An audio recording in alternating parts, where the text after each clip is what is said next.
Look at the equivalent circuit of induction motor. This is quite similar to transformer's equivalent circuit. When three-phase supply is connected through starter to an induction motor, we say current is drawn from supply. This statement is applicable to all three phases, but we are looking at only one phase. Current drawn by phase depends normally on impedance of connected circuit, but since induction motor works like a generalized transformer, this impedance seen from input terminals differs with load. In case of transformer, load may be of any type and of any value between full load to no load. But in case of induction motor, it would be of only inductive type and depends on mechanical load. No load current will be practically of constant RMS value. This feature is same for both transformer and induction motor. This constant flux induces EMF in both stator and rotor windings. EMF induced in stator is symbolized by E1. This E1 is almost equal and opposite to supply voltage. EMF induced in rotor winding depends upon the value of slip.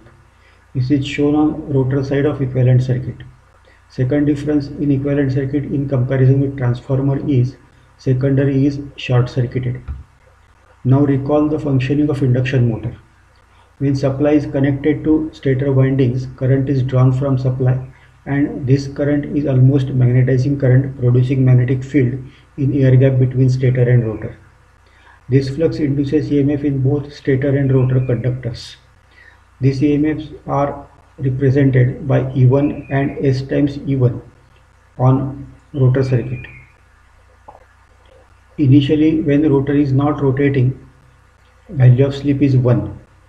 Induced EMF E2 in rotor phase passes the current in all conductors of phase equal to I2. This situation is responsible for mechanical force to act through rotor conductors. Recall a well-known law that current carrying conductor placed in magnetic field experiences a mechanical force. When motor was not rotating, induction motor working like a secondary short-circuited transformer with S is equal to 1.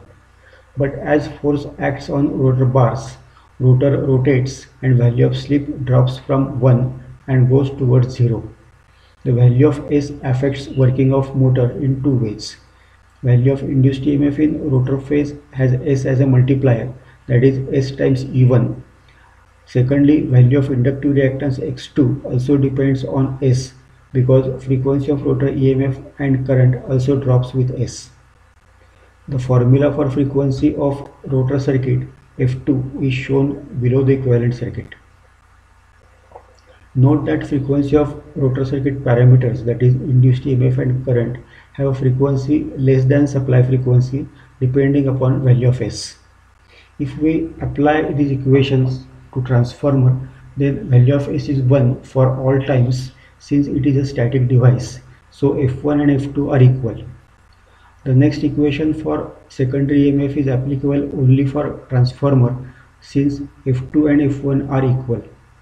Further, for this equation to be applicable for rotor circuit, we have to replace F2 by S times F1. On right side, we have replaced S times F1 by F2. Accordingly, we have written rotor phase induced EMF as S times E1 on rotor circuit of equivalent circuit with turns ratio is equal to 1. Now if motor is under no load condition, value of S is very close to 0. So value of S times X2 is also comparatively very small. If we observe the last figure on slide for induction motor, then this phasor diagram shows rotor circuit current lags behind the rotor EMF by some angle. This lagging angle depends upon value of slip S as well as on the value of load current I2. Under no load condition, both of these values are small, so angle of lag is also small. This lagging angle decides power factor of the motor, so for small lagging angle of rotor circuit gives the power factor close to unity. It should be noted that in starting period value of S is 1 and current is also comparatively large. So lagging angle reduces as the motor catches the speed and power factor rises towards unity. Now let us consider the output of the motor, starting with single phase output. The equation of per phase mechanical output in terms of electrical parameters is shown in the first column in bottom portion symbolized by P0. This equation is a product of stator EMF, rotor current referred to stator side, and rotor power factor.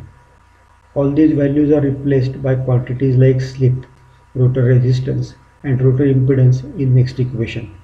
The voltage is S times E1, current is a ratio of voltage and impedance, and lastly power factor is a ratio of resistance drop to rotor EMF. Since power factor term contains I2, it is further replaced by same term for I2. We should note that difference in I2 and I2 dash is a turns ratio A, which we have considered as 1 for simplifying the expression. If we want to take turns ratio into account, then A will appear in the denominator in final expression. The expression is in simplified form is written in the next column at the top position. This expression contains term for rotor impedance square in the denominator. This impedance is replaced by sum of squares of rotor resistance and rotor reactance. If we divide to numerator and denominator of second expression by x2 and replace R2 upon x2 by alpha, then we get standard equation of output.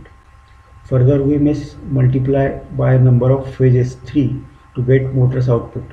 Finally, expression is rearranged to have all constant terms at the beginning of the right side and variable with respect to slip is written at the end.